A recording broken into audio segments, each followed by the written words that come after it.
విశాఖ రుషికొండ భవనాల్లో 60 లక్షల విద్యుత్ బకాయిల పెండింగ్.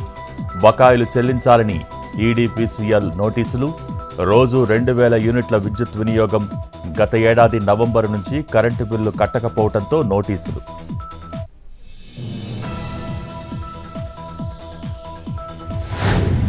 కడపలో కొనసాగుతున్న వైఎస్ జగన్ పర్యటన.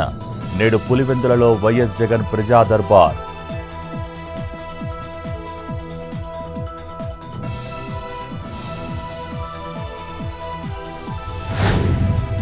ఏడు బిల్లులకు తెలంగాణ గవర్నర్ రాధాకృష్ణన్ ఆమోదం. పెండింగ్లో ఉన్న 11 బిల్లుల్లో 7ంటిని ఆమోదించిన గవర్నర్. ప్రైవేట్ యూనివర్సిటీ సహా మొత్తం 7 బిల్లులకు గవర్నర్ ఆమోదం.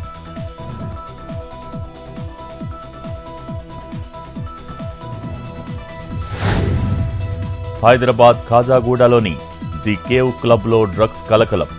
నైట్ పార్టీపై నార్కోటిక్ బ్యూరో మెరుపు దాడి. గంజాయి సేవించిన 24 మందిని పట్టుకున్న పోలీసులు. క్లబ్లో ఉన్న 57 మంది యువతీ యువకులకు డ్రగ్స్ టెస్టులు.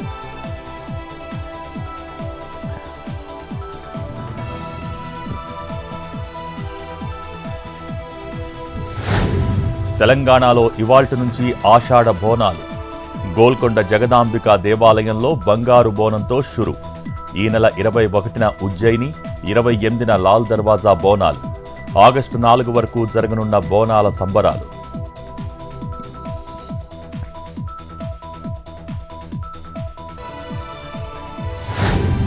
దొంగల ముఠాను చేసి పట్టుకున్న పోలీసులు. హైదరాబాద్లో ధనవంతుల ఇళ్లే టార్గెట్గా స్కెచ్. రియల్ వ్యాపారులతో పాటు 2 నిర్మాతల్ని టార్గెట్ చేసిన దొంగల ముఠా. శామీర్పేటలో ఎస్ఓటీ పోలీసుల భారీ ఆపరేషన్.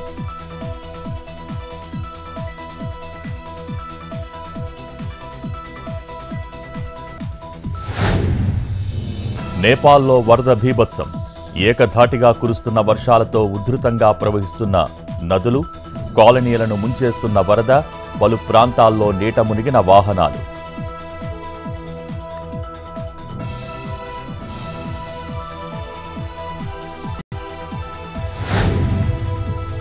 స్థిరంగా బంగారం వెండి ధరలు. 24 క్యారెట్ల 10 గ్రాముల పసిడి 73,800. 22 క్యారెట్ల 10 గ్రాముల పుత్తడి 67,650. కిలో వెండి ధర 99,300.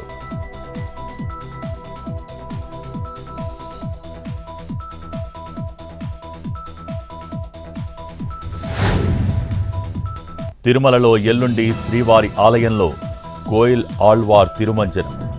అష్టదళ పాద పద్మారాధన సేవను రద్దు చేసిన టీటీడీ. ఎల్లుండి 16న శ్రీవారి ఆలయంలో వీఐపీ బ్రేక్ దర్శనాలు రద్దు.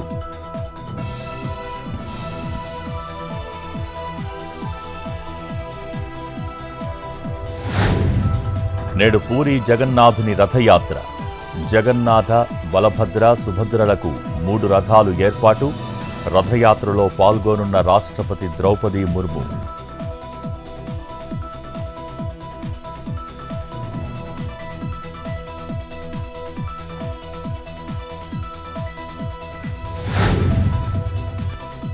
లావణ్య ఎవరో తెలీదన్న నటి మాల్వి మల్హోత్రా తనపై తప్పుడు ఆరోపణలు చేస్తోందని కామెంట్.